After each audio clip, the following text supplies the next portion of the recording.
Oh boy, so I made a YouTube short recently talking about the Mac Pro, in fact, literally this Mac Pro, and talking about how it was kind of a miss for Apple. It didn't have the internal expansion that the previous generation had, and while you could upgrade some components like RAM, storage, and the processor if you were brave enough, Apple really relied on the 6 external Thunderbolt connections to really expand externally, and oh man, it really sparked a lot of conversation in the comments. But after reading through the comments, it made me realize that a majority of people are looking at these computers through the lens of a prosumer and not an actual professional.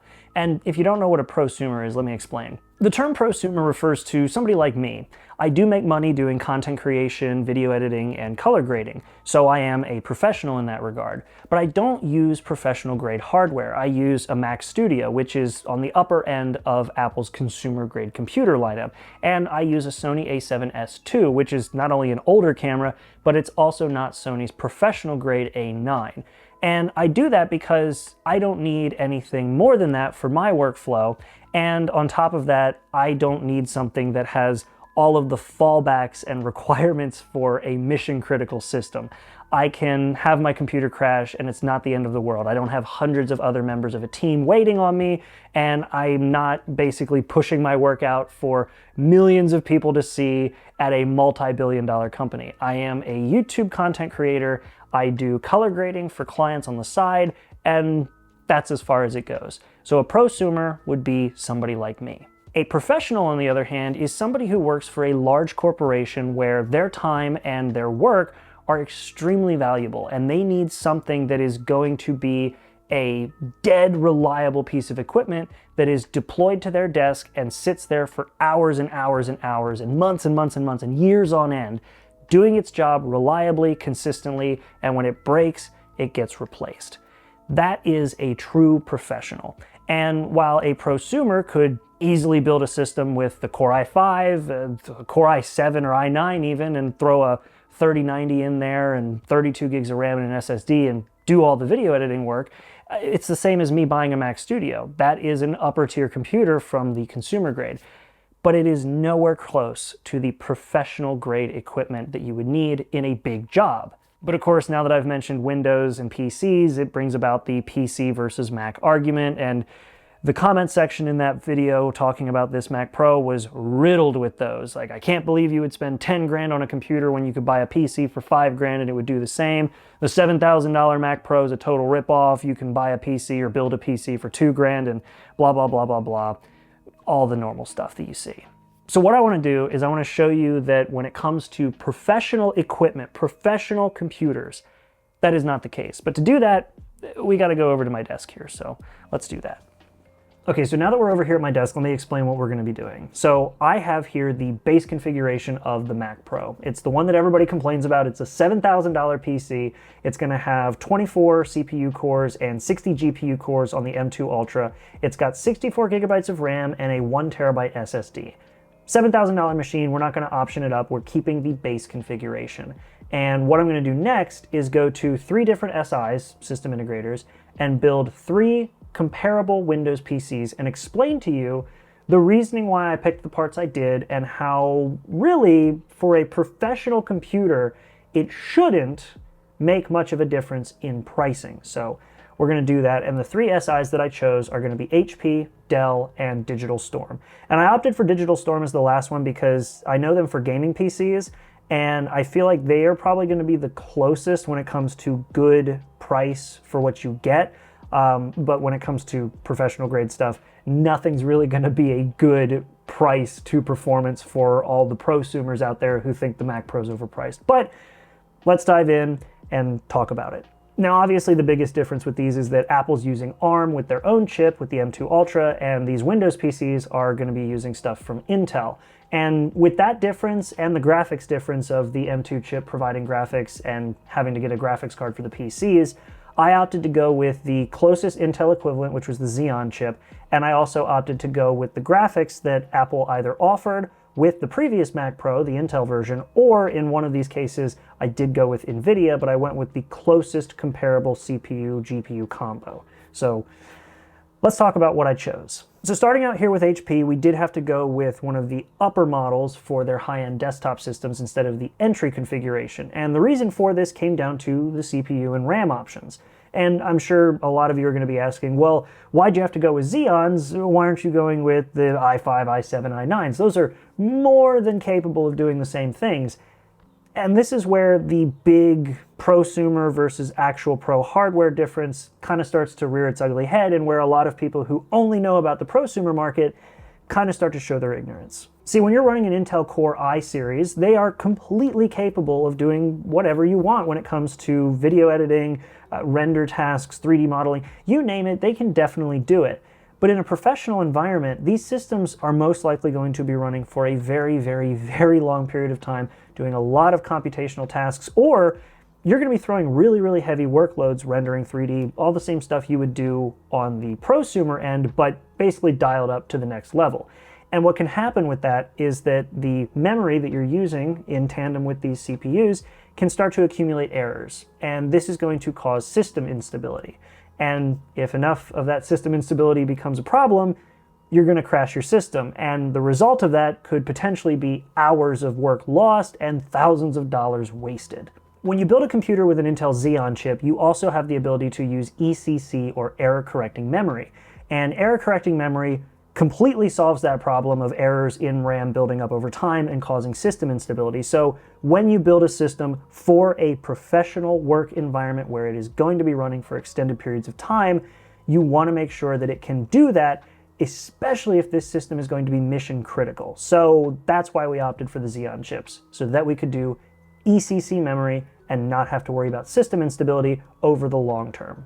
So with that explanation out of the way, let's take a look at the computer we built on HP's side. So we went with the HP Z4 G5 Tower Workstation, which is a hell of a mouthful.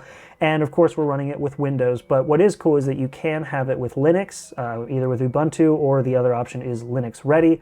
We opted for Windows since we are building a Windows equivalent. Now, something else that I stuck with was the 775 watt power supply. This worries me. But if you upgrade, it's another $108 to go with an 1125 watt power supply. But with the other specs we chose, I feel like we will probably have to go with that realistically, but I just tried to give us the best chance of winning price-wise. So getting into the CPU, the first thing, of course, here on the list, we went with the 24-core, 225 watt TDP Intel Xeon W7 2495X.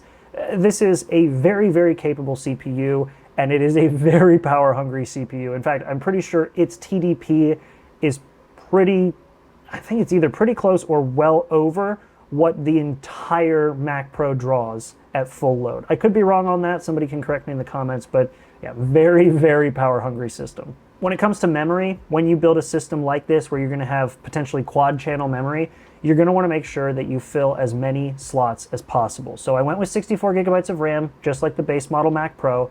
In this case, it is DDR5 5800 DIMMs ECC registered memory. Again, this makes sure that we are completely stable for work critical or mission critical work. And it uses 4 16 gigabyte cards, so we are saturating as many slots as we can, though from what I'm seeing in the specs here, this motherboard could, in theory, hold 8 RAM sticks to fully saturate that quad channel system. But again, sticking with the base configuration, 4 cards, 16 gigabytes apiece, 64 gigs of RAM. After RAM, we have the storage, which is a 1 terabyte NVMe SSD from HP with a self-encrypted system. So this would basically be the equivalent of what Apple's doing with their integrated encryption with File Vault. But I opted for this because price-wise, it is no different than choosing the non-encrypted version. So might as well have it, right? When it comes to graphics, like I said, we went with a chipset that Apple was using previously with their Intel version of the Mac Pro. So this is the AMD Radeon Pro W6800 with 32 gigabytes of GDDR6 memory. But the problem is that the M2 Ultra's graphics are a little weird, because the graphics on the M2 Ultra share the same memory as the rest of the system. So when you buy 64 gigabytes of RAM, you are basically buying 64 gigabytes of RAM or video memory. So if you're really doing a lot of graphics-heavy tasks, you could, in theory, saturate everything that isn't used by the system with graphics tasks. It's kind of weird, but because of the speed of the memory that Apple uses with these chips, it really doesn't make much of a difference. But again, because we're working with a PC that has different memory for the system and different memory for the graphics, we're going with a card that Apple used to use with their Intel chipset. So again, the AMD Radeon Pro W6800. Now, something I did realize while I was building these systems was that the Mac comes with Wi-Fi 6E, the newest standard of Bluetooth, and dual 10 gigabit Ethernet. And these Pro systems from HP, Dell, and Digital Storm didn't have those options immediately built in. So I had to build in the Wi-Fi 6E, the Bluetooth 5.2, and dual 10 gigabit Ethernet in order to make sure I had a system that was as close as possible to the Mac Pro. On top of that, I also had to go and add more USB 3.1 Gen 2 ports to make sure that, again, it was as close as possible. And in fact, with Dell, they optioned a Thunderbolt card in there as well, so that was a plus. The the Velox Pro, I think is what it's called for Digital Storm, and the HP didn't have those options. So Dell was the only one with Thunderbolt. I also went with a wired keyboard and mouse, which is what HP offers with this thing. Keep in mind, the Mac gives you a wireless keyboard and a wireless mouse, even if the wireless mouse isn't the best one. But all of that together, grand total, $6,899. So we're basically $100 short of what Apple provides with their configuration. Spec for spec, pretty close. So you do save $100 on HP, so if you're a Windows workhouse or a Windows production house rather, yeah, pretty decent price. Now on the Dell side of things, we went with the Precision 5860 Tower Workstation. This was basically the closest equivalent that I could find to the HP one we were building. And like I mentioned, there's only a few differences with this. So one of them was that they charged you an extra $43 to get Windows 11 Pro Workstation with 6-core plus support. So the base configuration actually only gives you support for up to 6 cores. But because we're obviously going with a 24-core Xeon, we had to go with the 6-core build of Windows 11. But just like we had on the HP side, you can also get Linux on this, either Ubuntu or Red Hat Linux, which is pretty cool. Dell also required an upgrade right out of the gate for the power supply, which tells me that HP's build is probably not going to handle all the stuff I threw at it with that 775 watt power supply, because Dell, with almost the exact same specifications, required a 1350 watt power supply. Pretty wild. But again, we went with the same processor, the same graphics, RAM, again, same RAM, and the only other thing, like I mentioned, was Thunderbolt. We were able to option it with Thunderbolt, which is freaking awesome. You don't see that often in PCs, and for people like me who love being able to quickly access and detach high-speed storage or big data-hungry external devices, Thunderbolt's a big deal. The Dell configuration tool also lets you pick a wireless keyboard and mouse, so that's kind of nice. So you are more in line with what Apple offers you with the wireless keyboard and mouse, so that was obviously a go-to for me. And with all of those things put together, that entire configuration, Thunderbolt card, and everything else being what it was from the HP side, Dell charges $8,624. So the Dell computer is over $1,000 more than what Apple is charging for their machine. Again, this is the Pro space. This is what you would expect. And another thing that people don't really think about, and this is the case with the HP and with the Dell, and we'll see it again with Digital Storm, is you're also getting included professional level software and hardware support. So that is a big deal for a lot of these companies. Somebody mentioned in the comments of my short video about the Mac Pro that, well, it's going to suck if something breaks because you're going to have to rely on the company who made the computer instead of fixing it yourself. And this is another misconception with the prosumer versus the professional. When you are in the prosumer space, you are dealing with the warranty of the machine you built yourself, or you are getting a standard consumer grade warranty. That is it. When you are buying a professional machine like this, or the Mac Pro, or the HP, or whatever model I'm pulling up here, when you buy one of these machines, you are getting a full business grade warranty, meaning that if something breaks, you're not sending it to a technician in an office somewhere, or you're not sitting there at your desk after you're done editing, something breaks, and taking the computer apart. You'd be fired if you open this computer up at your own desk. You are sending this off to Dell, HP, whoever. You are sending it off to them. They are either sending you a new machine, or your IT department is grabbing one from their repository of other machines that aren't deployed yet. they are taking them and giving it to you and just imaging your machine to be exactly what it was when yours died, and you just keep on working. That is it. So no, you're not going to be working on this machine. If you are, you're getting fired, or you're in the IT department and you're working with a machine that is probably in service longer than the warranty, which is also not common in that space, but I digress. Right now, we are dealing with a computer on the HP side that is $100 cheaper than the Mac Pro. And on the Dell side, you are dealing with a computer that is $1,624.31 more expensive than the Mac Pro. So let's take a look now at Digital Storm, because like I said, I feel like they have the best chance of giving you a closer or better price to performance, even though in the Pro space, that's not as big of a concern as the Prosumer thinks it is. Now, something cool with Digital Storm's configuration is they actually give you a section where you can select your workflow. So you can say, oh, I'm doing studio work or engineering, or I'm doing data science. You've got all these different options, which is pretty cool. So you can pick which one it is, and they kind of get you closer to what you're going to be using the computer for. So that's pretty cool. But building this machine out, it was actually kind of interesting because their base version only came with Core i5, i7, i9 configurations. And again, like I said, we're not using those chips because they're not going to be something that a professional work environment is going to use. They're going to be using something closer to the Xeon, or in this case, they are just going to be using the Xeon. So we went with the Velox Pro instead. Now I'm going to jump right to it and say this computer costs $7,690, this build of the Velox Pro from Digital Storm. However, I was right in the fact that this computer was, admittedly, a better value than what you were going to be getting from either of the two other SIs we looked at, and in this case, even Apple.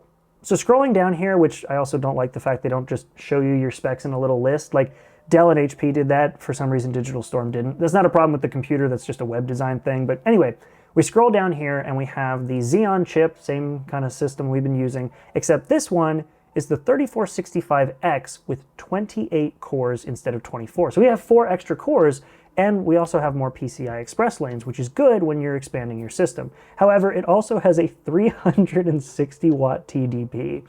So it's more than the other chips we were looking at by a pretty good margin, and again, more than what an entire Mac Pro would be using. But anyway, that's what we're working with.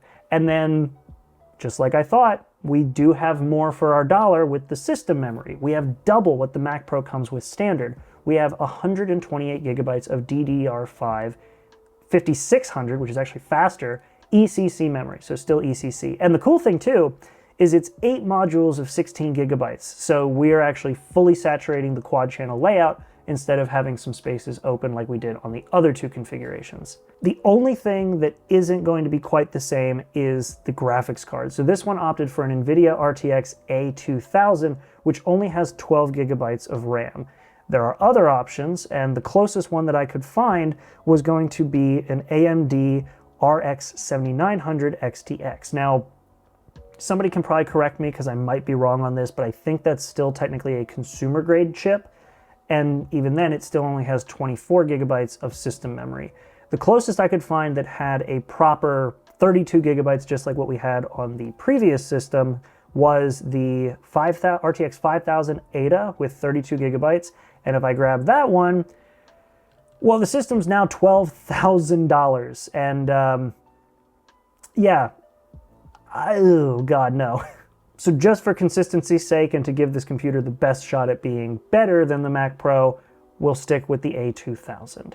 On top of that, we didn't do anything crazy like water cooling because, again, we want to make sure that this thing is as reliable as possible. We don't want anything in there that could potentially leak, so it's just going to be air. On top of that, we're not doing overclocking, even though I don't think you can overclock a Xeon, but I could be wrong.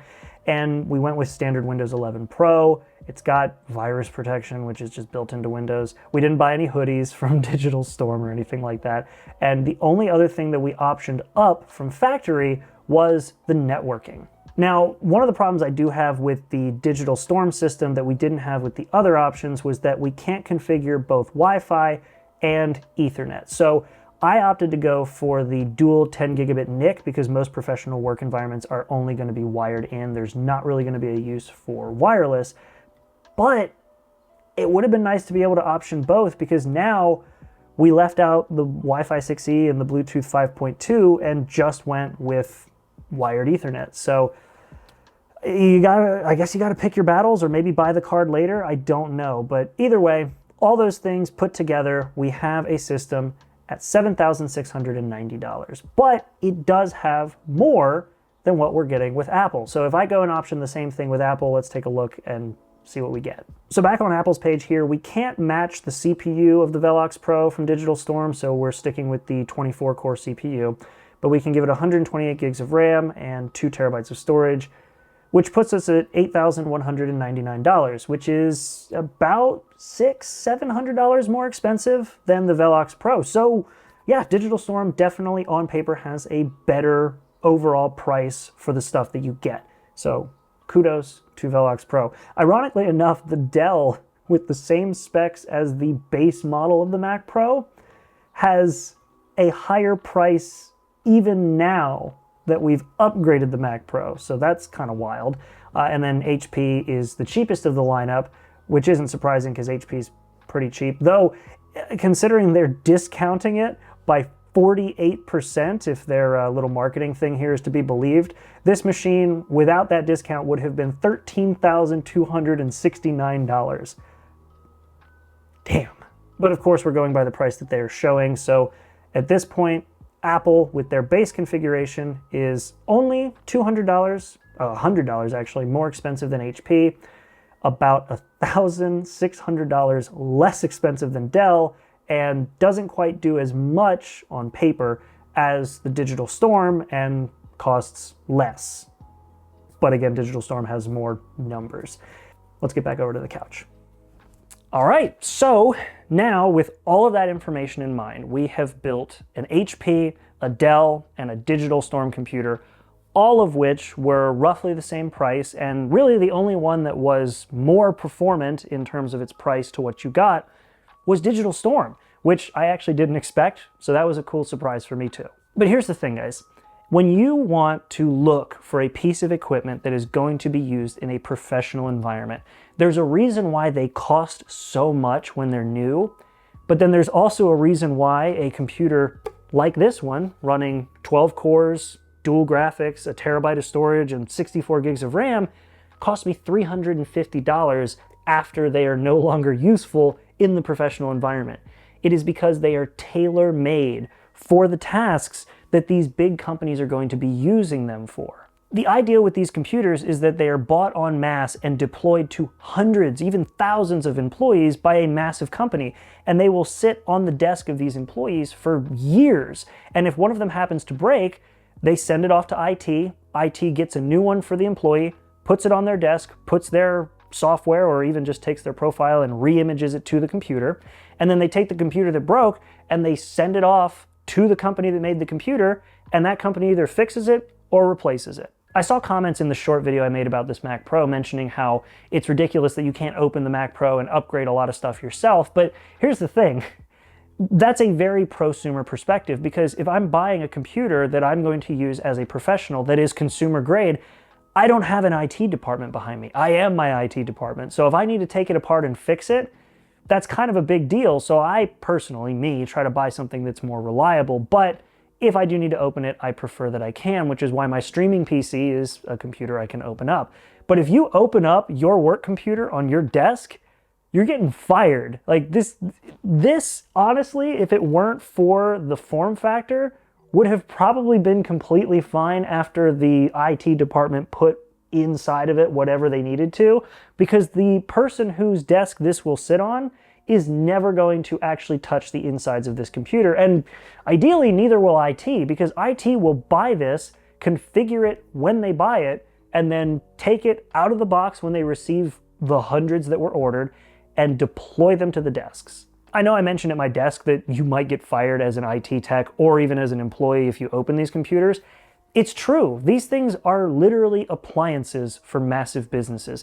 They don't care about the price to performance. They don't care what it costs. They just want something that is reliable, can handle mission critical work without fault, and if something breaks, they get rid of it or replace it. That is it. Now, one last thing I wanted to mention before I wrap up this video here is actually a thought I had while I was writing this video, which is that I feel like a lot of the people who left the comments about price to performance and never buying a Mac because they're way too expensive and you're building a PC for way cheaper and you don't understand why anybody would pay that much, I feel like those people are usually followers of other tech YouTube channels like Linus Tech Tips, maybe MKBHD or Gamers Nexus. And that's fine. I genuinely appreciate what those guys have done for the tech space on YouTube. Hell, I watch a lot of their videos anyway. But I feel like there's a problem that people don't think about when they watch that content. Like MKBHD, for example, goes out and buys the biggest, latest, and greatest Mac Pro and reviews it, and he uses it for his YouTube channel and he edits videos, and to his credit, the work he does is basically professional. It is professional, I'm not going to discredit that. He's using Red cameras, the workflow he uses is on the level of professional, and he is running a business. But he also makes it very clear that those computers are not really targeted for the average consumer market. You should all realize that most people don't need those specialized SSDs. That's why it looks crazy that this Mac Pro exists just on the website next to all the rest of the Macs, but most people should get this one. Linus Tech Tips and Gamers Nexus, on the other hand, pretty much exclusively focus on gamer-focused hardware and do cover the professional space here and there and also mention pricing about these professional-grade machines, but they also tend to be more price to performance focused, and that tends to come across to their viewers as anything that is way too expensive and doesn't perform super well isn't worth your time. And for a prosumer or an average consumer, that's true. But those YouTube channels don't spend enough time talking about why professionals would want to use equipment like this in mission-critical situations en masse for multiple employees. And I think a lot of the people who left comments about price to performance and building a PC for less using commodity hardware don't have that perspective because of those channels, and potentially just because they hate Apple, which, you know, fair enough, whatever. Look, at the end of the day, there are obviously things that Apple does that I'm not a huge fan of. The way that they treat third-party repair centers is ridiculous. Their anti-consumer practices, both with the App Store and other means with their own computers, is horrible. But my workflow is oriented around Apple-based software. And if Apple-based software is what you use, you kind of have to stick with a Mac. If you can use other software that works on a PC and you don't need something that is mission critical, you can use consumer grade hardware, fantastic, go for it. But if you are going to buy a professional piece of equipment for a professional work environment, you're going to be spending $7,000, $8,000, $9,000 on a computer, and it doesn't matter if you go with Mac or all the way up to a PC. Professional hardware is professional hardware, and it's gonna cost what it's gonna cost. And the thing is, a multi-billion-dollar company you work for isn't gonna care. That's just how the world works. Either way, thanks for watching. I hope you found this video informative. Leave some comments down below if you learned something new, or if, of course, you just want to rant about how I was wrong about everything. Whatever you want to do, you can do it down in the comments below. If you enjoy this kind of content, definitely leave a like, and if you want to make sure you don't miss other content like this, maybe subscribe. I'm doing this a lot more, and I'm putting a lot more work into it because it's a lot of fun. Either way, that's been it. Thank you all so much for watching, and I hope to see you all in the next video. Make sure to be there, and have a good one.